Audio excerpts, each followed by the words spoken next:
The book of Daniel tells us about Daniel being carried away as a captive to Babylon with the young princes from Israel to be groomed to be a counselor in the Babylonian court. And this was about 606 BC. He was being groomed to be one of the counselors when Nebuchadnezzar, the king of Babylon, one night had a dream that troubled him. It was repeated. And in the morning when the king awoke, he was very disturbed, trying to remember the dream, but remembering the tremendous impact it had upon him. They called for the wise men, the counselors, and all in Babylon to come and to declare to the king his dream and to give him an interpretation. The counselors said, "You tell us what you dreamed and we'll give you an interpretation." And he said, "I can't remember what I dreamed." They said, "Well, how can we possibly give you an interpretation then?" They said, "Not even the gods, only the gods could do that." So Nebuchadnezzar said, "You either tell me the dream and the interpretation or it's off with your heads. I've been paying you guys to be wise and to be counselors. And if you can't tell me what I dreamed and what it means, then I'm going to cut you off the payroll by cutting off your heads." So Arioch, who was in charge of developing and training the young men to become a part of the Babylonian court, he came to Daniel and he said, "Fellas, you are in trouble." And Daniel said, "Why? We haven't done anything." And he said, "Well, Nebuchadnezzar's had a dream. It has troubled him. The wise men and counselors made him angry. They couldn't tell him the dream.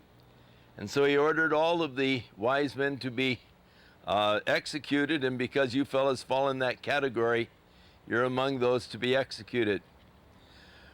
Daniel said to Arioch, "Go tell the king that I can tell him his dream and interpretation." So Daniel went to his buddies, Shadrach, Meshach, and Abednego, and he said, "Fellas, we have to have a prayer meeting. We've got to get some information from the Lord real quick." And as they were praying, the Lord revealed unto Daniel the king's dream and the interpretation. So Arioch went in to Nebuchadnezzar and said, "I have found a man who can tell you your dream and the interpretation," trying to take a little bit of the glory and credit for it. So he brought Daniel in, and Nebuchadnezzar said, "I understand you can interpret dreams and tell their meanings." And Daniel said, "Not quite right. I can't do anything. But there's a God in heaven who knows everything. And he knows what you dreamed, and he knows what it means, and the Lord has given to me your dream and the interpretation." He said, "The other night before you went to sleep, in your mind you were wondering, what does the future hold for the nation and for the world?" And he was just wondering, after I'm gone, what's going to happen to Babylon? And in the future, how's it going to work out with the world history? And he said, "The God who dwells in heaven gave you a dream in which he has laid out for you the future. In your dream, you saw a great image. It had a head of gold, a shoulders of silver, stomach of brass, legs of iron, and feet of iron and clay. And as you were looking at this great image, sort of transfixed, you saw a rock that came, and it was not cut with hands. It smote the great image in the feet, and the whole image crumbled, and the rock grew up into a mountain that covered the earth." Nebuchadnezzar affirmed, "Yes, that's what I dreamt. What does it mean?" And he said, "God has shown to you the kingdoms that are going to rule over the world. And you, Nebuchadnezzar, are the head of gold. You're the first and the greatest of the kingdoms. But your kingdom is going to be replaced by the Medo-Persians, the chest of silver, which in turn will be replaced by the Grecian kingdom, the kingdom of brass, which will then be replaced by the Roman kingdom. Now, in the book of Daniel, you find the three kingdoms. You don't find the Roman. It's just described as a fierce, indescribable kind of a kingdom. But you find Daniel naming the Medo-Persians and also naming the Grecian Empire as conquering over the Medo-Persian Empire. And so the king ordered, well, Daniel said that, your kingdom is going to be replaced. In the final kingdom, the Lord of heaven will come and establish a kingdom. He's the rock that's not cut with hands. He'll establish a kingdom that will never end. Nebuchadnezzar ordered him to be rewarded, and then he immediately turned around. He acknowledged there's no God at all like the God of Daniel who's able to tell the future and all of this. But then he turned right around and he defied the interpretation. He had a huge idol made of gold, 90 feet high, solid, gold all the way from head to foot. Basically, what he was saying is Babylon will never fall. The kingdom of Babylon will last forever. And it was sort of a defiance of the interpretation that Daniel had given. Daniel later had a vision. He saw the same sequence of kings, only represented by wild beasts. And it started out with the lion, which was the Babylonian kingdom, being replaced by the bear, being replaced by the leopard, which again was replaced by a fierce beast with 10 horns. And so you had there the nations that would rule the world, beginning with the Babylonian Empire, which indeed was replaced by the Medo-Persian, which was replaced by Alexander the Great and the Grecian Empire, which was replaced then by the Roman Empire, the legs of iron. The Roman Empire never fell. It was just sort of disintegrated from within. And the final world governing empire will be a federation of 10 nations that are related to the Roman Empire. Interesting that not too many years ago, they formed what they call the Treaty of Rome, in which the nations of Europe united together to develop a European community. And we've watched that development of the European community. It began as an economic union. It continued to develop into a political union, and now is being developed into a military union. And you hear so much even in the papers recently of the Army of Europe, and they're talking about replacing NATO with the European Army. And so we see the development of the Federation of Nations. Now the European community has grown. They expect within the next 2 years to have 30 nations involved in the economic aspects of the European community. And now they are saying it's getting too bulky. We need to just develop a 10 type of leadership over it and separate down the powers so that we can unify the powers within 10. And so it's exciting because we're seeing the development of this last kingdom that was predicted that would become the final world governing empire. Then Daniel had a visit by the angel Gabriel, who gave to him a prophecy in which he said to Daniel there in chapter 9, that there were 77s that were determined upon the nation of Israel and upon the holy city of Jerusalem. And he said, from the time that the commandment goes forth to restore and rebuild Jerusalem unto the coming of the Messiah the Prince will basically be 69 sevens, 7 sevens and 63 sevens, or 69 7-year periods. At this time, of course, Israel was in captivity to Babylon. And the 77s were to begin when the commandment went forth to restore and rebuild Jerusalem. Now, Cyrus the king gave a decree to Ezra to rebuild the temple. And he and a group of men and women were the first to come back to rebuild the temple. But the building of the temple got sort of bogged down. People started building their own houses. They were very demoralized because as they would build, the enemies would come in at night and just sort of destroy what they had done the day before. They were very discouraged and sort of downhearted. And so at that time, Nehemiah was the cupbearer to the king of Persia. And some fellows had returned from Jerusalem. And Nehemiah asked them, how are things going? You know, how is it to be in Jerusalem? And they gave him this sad story of the demoralized condition of the people and how it was so discouraging and everybody was giving up. And so he went in to bear the cup to the king, and the king said, what's the matter? I've never seen you looking sad like this before. And Nehemiah said, how can I be happy and upbeat when, you know, my people are so defeated and things are so hard? The king said, what would you like? And he said, I prayed unto the Lord, and I said to the king, I would like permission to go back and to rebuild the walls of the city of Jerusalem.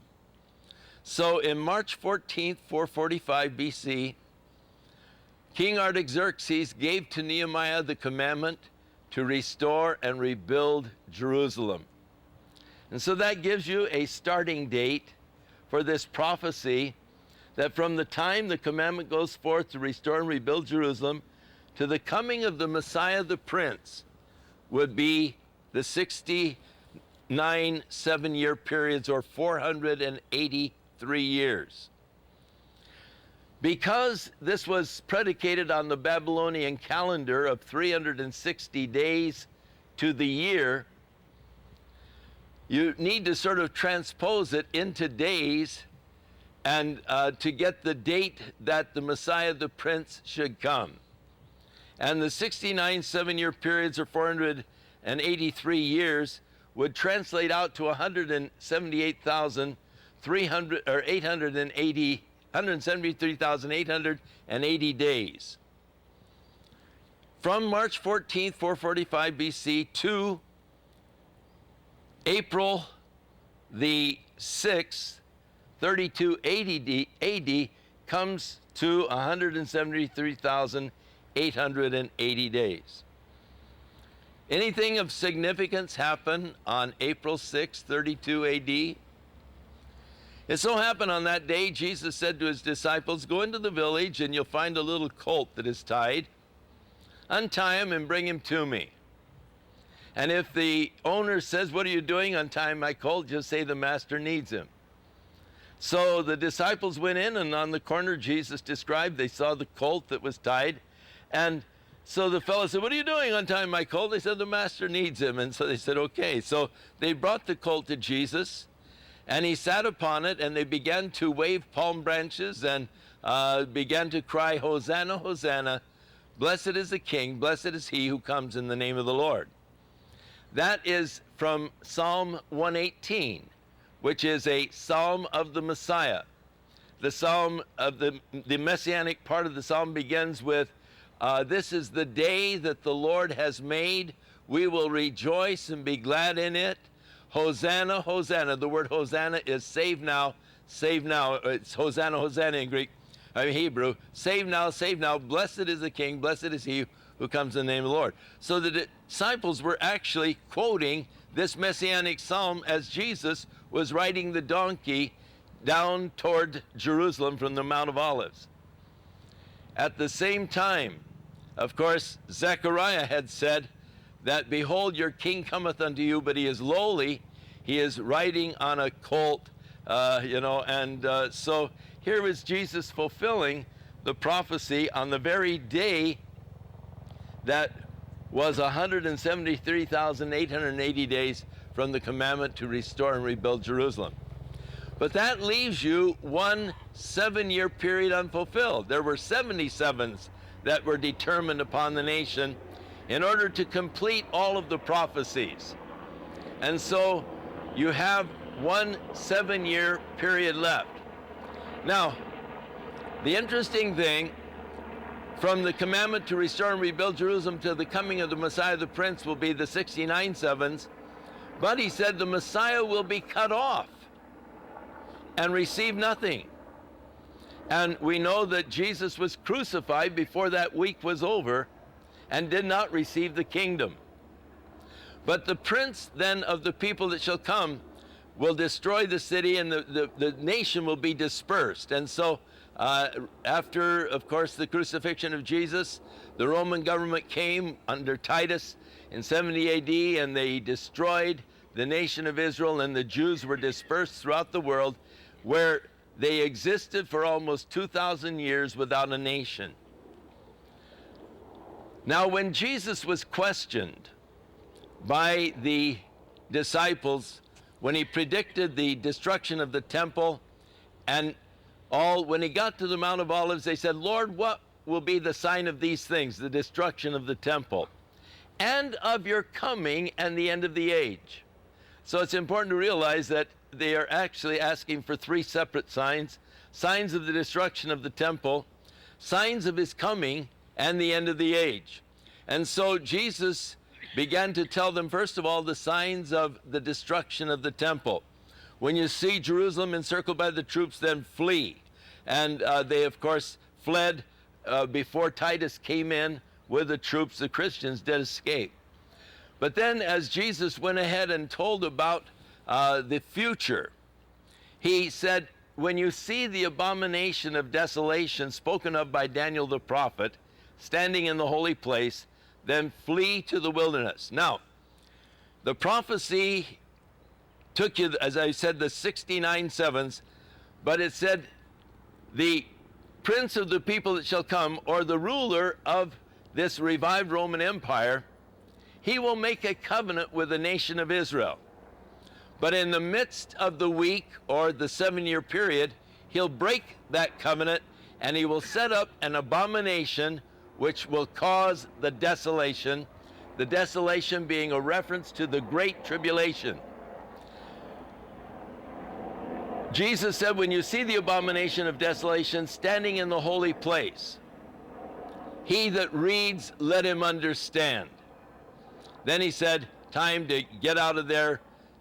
The Bible tells us God will prepare a place in the wilderness. In fact, you went to Petra, many of you, and the prophecy of Isaiah was open up and take my people and hide them until the indignation be overpassed, and calls on Jordan to open up her gates and to receive my outcast and so forth, and bear them safely to Selah or Petra. And so that all begins to tie together, and that will be the beginning of the Great Tribulation, the last 3.5 years of this 7-year reign.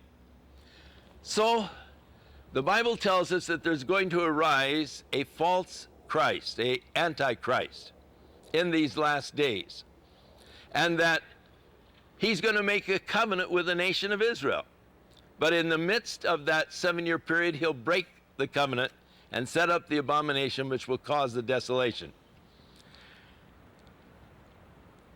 Right now, the Jews are looking for and praying for their Messiah to come. You might even see some signs when we get to Jerusalem concerning the Messiah is coming. They've got them posted around in Jerusalem. And they are looking for their Messiah because they have come to realize that their only hope now is for the Messiah. And they're beginning to pray.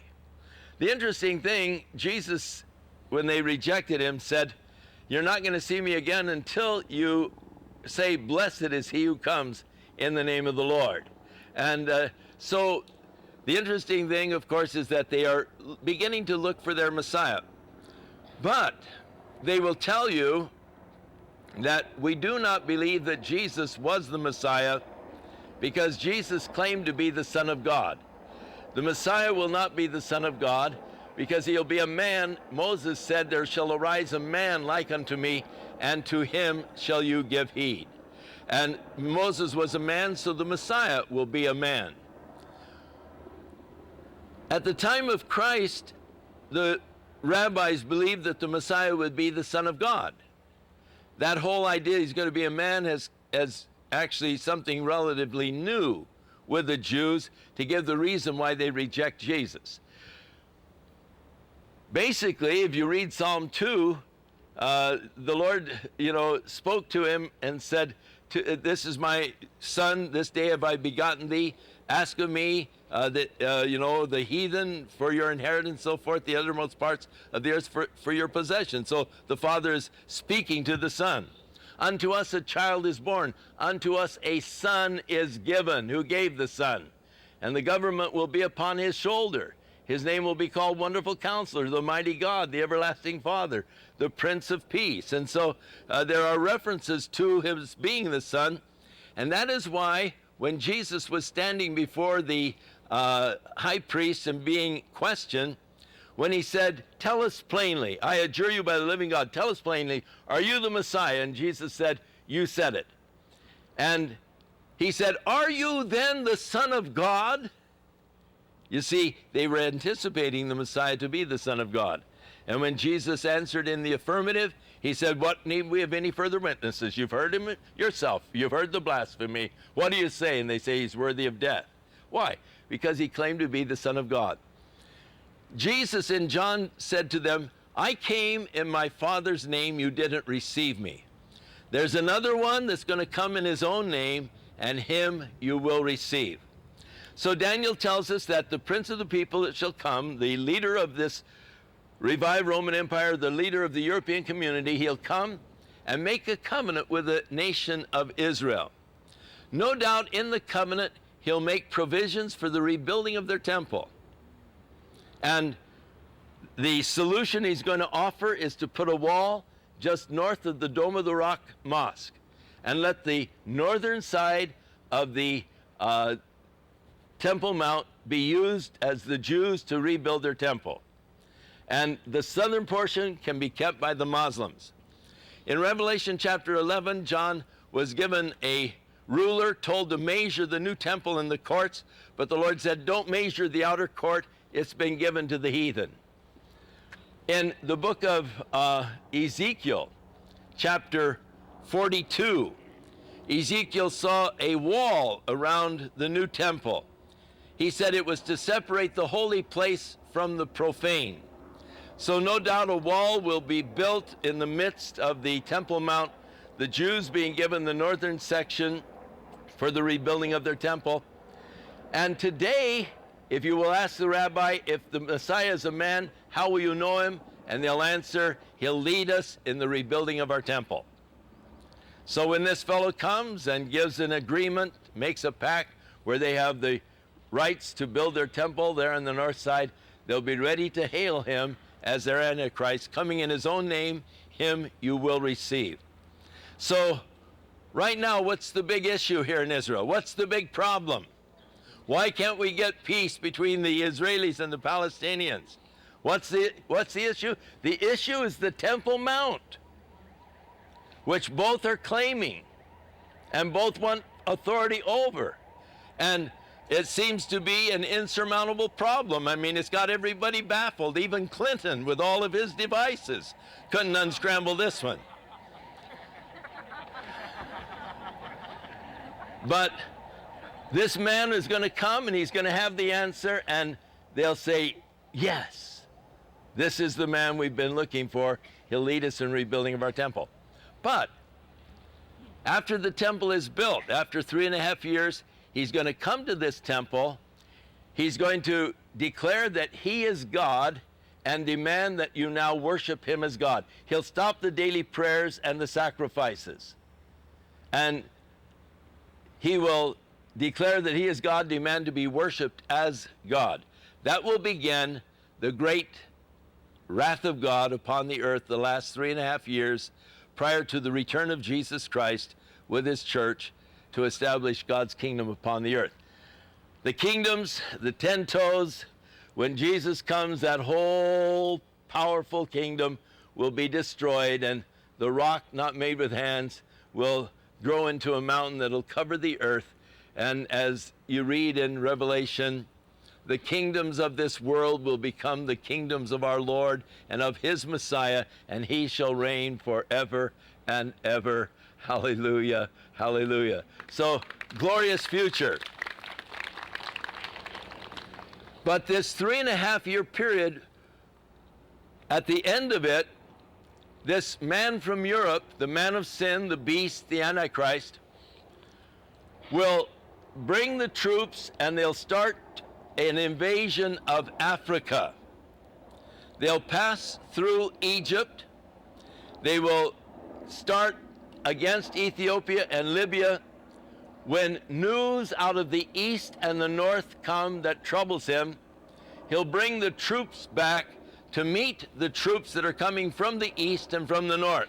So an alliance of Russia and China and the nations of the east coming with a huge throng. There's a reference to perhaps as many as 200 million coming to meet the forces of the West, the last major battle. And as they are returning from Africa and their invasion of Africa, it is right here in this valley where the forces of the East will meet with the forces of the West, and the great battle of Armageddon.